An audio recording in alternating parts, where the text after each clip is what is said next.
Hi friends, welcome to Pushpa's life. இன்றைக்கி இந்த வீடியோவில் எதை பற்றி பார்க்க போகிறோம் அப்படின்னா 3 நாள் விளாக் தாங்க பார்க்க போகிறோம். புதன்கிழமை, வியாழக்கிழமை, வெள்ளிக்கிழமை நான் செஞ்ச பிரம்ம முகூர்த்த பூஜையை பற்றியும், அதோடையே அதிகாலையில் நம்ம நேரமே எந்திரிச்சா நமக்கு கிடைக்கக்கூடிய நன்மைகளை பற்றியும், அந்த நேரமே எந்திரிக்கிறதுக்குள்ளார இருக்கக்கூடிய சிக்கல்களை பற்றியும் தாங்க இந்த வீடியோவில் உங்கள் கூட நான் பேச போகிறேன். வாங்க வீடியோக்குள்ளே போயிடலாம்.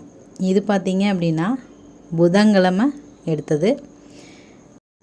ஃபஸ்ட்டு அதிகாலையிலேயே எந்திரிக்கிறதுனால கிடைக்கக்கூடிய நன்மைகளை பற்றி பார்த்துருவோம். என்ன அப்படின்னா, அந்த காலை நேரம் அப்படிங்கிறது ஒரு பரபரப்பாக இருக்கக்கூடிய நேரம். ஆனால் அது எவ்வளோ ஒரு ஸ்லோவாக, எவ்வளோ ஒரு பீஸ்ஃபுல்லாக இருக்கும் அப்படிங்கிறது நேரமே எந்திரிச்சதுலேருந்து தாங்க எனக்கு புரிஞ்சுது. இவ்வளோ வேலைகளையெல்லாம் நான் செய்கிற ஆளே கிடையாது. காலையில் எந்திரிச்சு சமையல் செய்கிறதுக்கே திணறக்கூடிய ஒரு ஆள் தான். ஆனால் இப்போ பார்த்திங்க அப்படின்னா காலையிலேயே குளிச்சிட்றேன். நான்லாம் பார்த்திங்கன்னா சாயந்தரம் தான் குளிப்பேன். இப்போல்லாம் அப்படி இல்லை, காலையில் நேரமே குளிச்சிட்றேன். எந்திரிச்சதையும் குளிச்சிட்றேன். அப்புறம் வெள்ளிக்கிழமை நாள்களில் தான் சாமி கும்பிடுவேன். ஆனால் இப்போ டெய்லியுமே சாமியை கும்பிட முடியாதா அப்படிங்கிற மாதிரி இருக்குது. அப்புறம் எந்திரிச்சனையும் யோகா, எக்ஸசைஸ் இந்த மாதிரியும் செய்கிறதுக்கு எனக்கு நேரம் கிடைக்கிது. அதெல்லாம் செஞ்சதுக்கப்புறம் கூட இது பார்த்திங்க அப்படின்னா அமாவாசை அன்னைக்கு, புதன்கிழமை அன்னைக்கு எங்கள் மாகாளி அம்மன் தேரில் வச்சு ஊர் சுற்றி வலம் வருங்க. அந்த வீடியோ தான் இது. மாகாளி அம்மனை தேரில் அலங்கரிச்சிருக்கிறாங்க அழகாக. அந்த வீடியோ தாங்க இது. எவ்வளோ அழகாக அம்மன் இருக்காங்க பாருங்களேன். யோகா, எக்ஸசைஸ் செய்கிறதுனால மனசும் உடம்பும் அவ்வளோ ஒரு ஆரோக்கியமாக இருக்குது அப்படின்னு தாங்க சொல்ல முடியும். நாள் பூரா ஒரு புத்துணர்ச்சியாகவும் இருக்குது.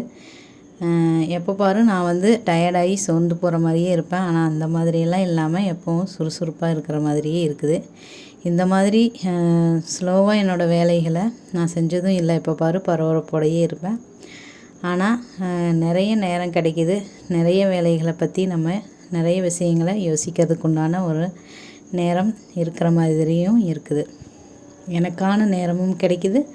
மற்றவங்களுக்காகவும் நான் சமையல்லாம் அவ்வளோ ஒரு ஹரிபரியாக செய்வேன். ஆனால் இப்போ செய்கிறது எல்லாமே நல்லா இருக்கிற மாதிரி எனக்கே தோணுது. அந்த மாதிரி ஒரு பீஸ்ஃபுல்லாக சமையல் வேலையும் செய்கிறேன். ஒரு பீஸ்ஃபுல்லான லைஃப்பை நான் அனுபவிக்க ஆரம்பிச்சிட்டேன் அப்படின்னே சொல்லலாங்க. இதில் ஒரு சிக்கல் என்ன அப்படின்னு பார்த்தீங்க அப்படின்னா, அதிகாலை நேரமே இப்போல்லாம் யாரும் எந்திரிக்கிறதில்ல அப்படின்னு தான் சொல்லணும். ஒரு 6 மணிக்கு மேலே தான் எல்லாருமே எந்திரிக்கிறாங்க. ஆனால் எங்கள் வீட்டு பார்த்திங்க அப்படின்னா ஒரு கேட் கூட இல்லாததுனால கொஞ்சம் அந்த நேரமே எந்திரிச்சது குளிக்கிறது அப்படிங்கிறது தான் கொஞ்சம் பெரிய டாஸ்க்காக இருக்குது. ஒவ்வொரு நாள் பார்த்திங்க அப்படின்னா இந்த பூவெல்லாம் பார்த்திங்க அப்படின்னா வியாழக்கிழமை நைட்டே பறித்து வச்சிட்டேன். ஏன்னா அந்த காலையில் 4 மணிக்குங்கும்போது எந்திரிச்சு பறிக்கிறதுக்கு ஒவ்வொரு நாளைக்கு எந்த பயமும் இல்லை. ஒவ்வொரு நாளைக்கு பார்த்திங்க அப்படின்னா கொஞ்சம் பயமாக இருக்கிறதுனால முன்னாடி நாளே இதெல்லாம் பறித்து வச்சுட்டு கொஞ்சம் முல்லைப்பூ வாங்கியிருந்தேன். அதையும் கட்டி தண்ணிக்குள்ளே போட்டு வச்சுக்கிறேங்க. அந்த வீடியோ தான் இது. அந்த மாதிரி எங்கள் வீட்டில் அந்த நேரமே எந்திரிச்சு அந்த குளிக்கிறது மட்டும்தான் கொஞ்சம் சிக்கலாக இருக்குது அப்படின்னு வைங்களேன். அது மட்டும் கொஞ்சம் சரி பண்ணிட்டோம் அப்படின்னா இன்னும் கொஞ்சம் நல்லாயிருக்கும். அது ஒன்று மட்டும்தான் எனக்கு இப்போதைக்கு ஒரு இதாக இருக்குது. அதுக்கப்புறம் பார்த்திங்க அப்படின்னா தீபம் ஏற்றி முடிச்சுட்டு கொஞ்சம் நேரம் அமைதியாக தியானம் பண்ணலாம் அப்படின்னு சொல்லி உட்கார்றேங்க.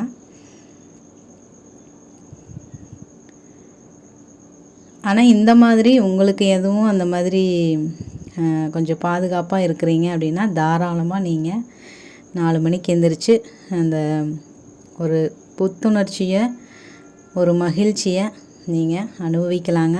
பீஸ்ஃபுல்லாக இருக்கும். அந்த அழகையெல்லாம் ஒவ்வொரு நிகழ்வையுமே நீங்கள் ரசிக்க ஆரம்பிச்சிருவீங்க. உங்களுக்கு அவ்வளோ ஒரு டைம் கிடைக்கிற மாதிரி இருக்கும்.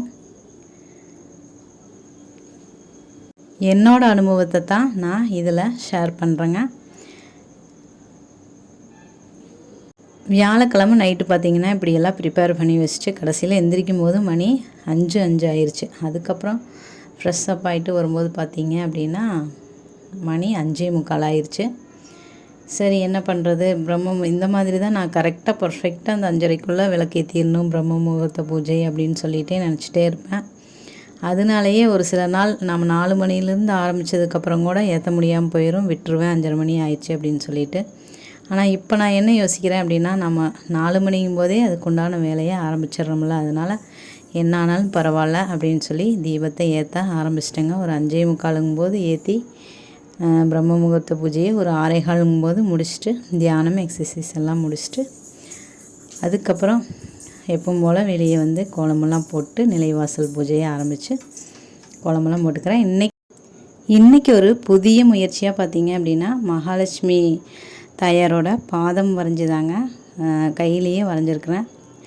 அவ்வளோ ஒரு அழகாக இருந்தது, ஒரு மன நிறைவாகவும் இருந்தது. ஒவ்வொரு நாளும் ஒரு புது விஷயமாக செய்கிற மாதிரியும் இருந்தது. எனக்கு ரொம்ப பிடிச்சிருக்குதுங்க இந்த பூஜையெல்லாம் செய்கிறது. அதைத்தான் மன நிறைவோடு உங்களுக்கும் வீடியோவில் காட்டுறேங்க. இந்த மாதிரி மன நிறைவாக நான் இவ்வளவு நாள் இதையெல்லாம் மிஸ் பண்ணிட்டேன் அப்படின்னு தான் எனக்கு தோணுது. இந்த மாதிரியெல்லாம் ஒரு மகிழ்ச்சியான தருணங்களும் நம்ம வாழ்க்கையில் இருக்குதா அப்படிங்கிற மாதிரி தான் இருந்தது. ஃபஸ்ட்டு வந்து நான் அந்த பக்கமெல்லாம் தீபம்லாம் ஏற்றி சாமி கும்பிட்டு அப்போவே பார்த்திங்கன்னா மணி 7:25க்கு மேலே ஆயிடுச்சு. அதனால் சமையல் வேலையெல்லாம் முடிச்சுட்டு தம்பியை ஸ்கூலுக்கு தாட்டினதுக்கப்புறம் தான் முதல்லையே 3 பக்கமே மஞ்சள்லாம் பூசிட்டேன். அதுக்கப்புறம் தான் இந்த பக்கம் கோலம் போட்டு தீபமெல்லாம் ஏற்றிக்கிறேன். அடுப்புலையெல்லாம் கூட அதுக்கப்புறம் தான் மஞ்சள்லாம் பூசி அச்சயம் அந்த மாதிரி கோலமெல்லாம் வரைஞ்சி அதுக்கப்புறம் தாங்க தீபமெல்லாம் இன்றைக்கி ஏற்ற முடிஞ்சது. இருந்தாலும் ஒரு நினச்சதை செஞ்சங்காட்டிக்கு கொஞ்சம் ஒரு மன நிறைவாக இருந்துச்சு. இந்த மாதிரி நீங்களும் ஒரு 4 மணிக்கு ஆரம்பித்து அந்த 5:30க்குள்ளே செய்ய முடியல அப்படின்னா வருத்தப்படாதீங்க. ஒரு 5 நிமிஷம் 10 நிமிஷம் லேட்டானாலும் பரவாயில்ல, ட்ரை பண்ணி பாருங்கள். ஏன்னா நம்ம 4 மணிலேருந்து ஆரம்பித்து அந்த டைமுக்குள்ளே ஏற்ற முடியல அப்படின்னா கொஞ்சம் கஷ்டமாக இருக்கும். அது நாள் ஃபுல்லாகவுமே அது கஷ்டமாக இருக்கும். அதனால் கொஞ்சம் இந்த மாதிரி ஒரு 5-10 நிமிஷம் லேட் ஆனாலும் பரவாயில்ல அப்படிங்கிற மாதிரி கொஞ்சம் தீபமெல்லாம் ஏற்றி பாருங்கள். அப்புறம் போக போக ரெடி ஆயிரும் அப்படின்னு நான் நினைக்கிறேன். அப்புறம் அமாவாசைக்கு அடுத்த நாள் இன்றைக்கி வந்து பாருங்கள், அந்த நிலா வந்து கொஞ்சம் தெரியுது, 2ஆம் பிறை அப்படின்னு நினைக்கிறேன். ஓகே ஃப்ரெண்ட்ஸ், இந்த பதிவு உங்களுக்கு யூஸ்ஃபுல்லாக இருந்துச்சு அப்படின்னா ஒரு லைக் பண்ணுங்கள், கமெண்ட் பண்ணுங்கள், நம்ம சேனலை சப்ஸ்கிரைப் பண்ணியும் சப்போர்ட் பண்ணுங்கள் ஃப்ரெண்ட்ஸ். தேங்க்ஸ் ஃபார் வாட்சிங்.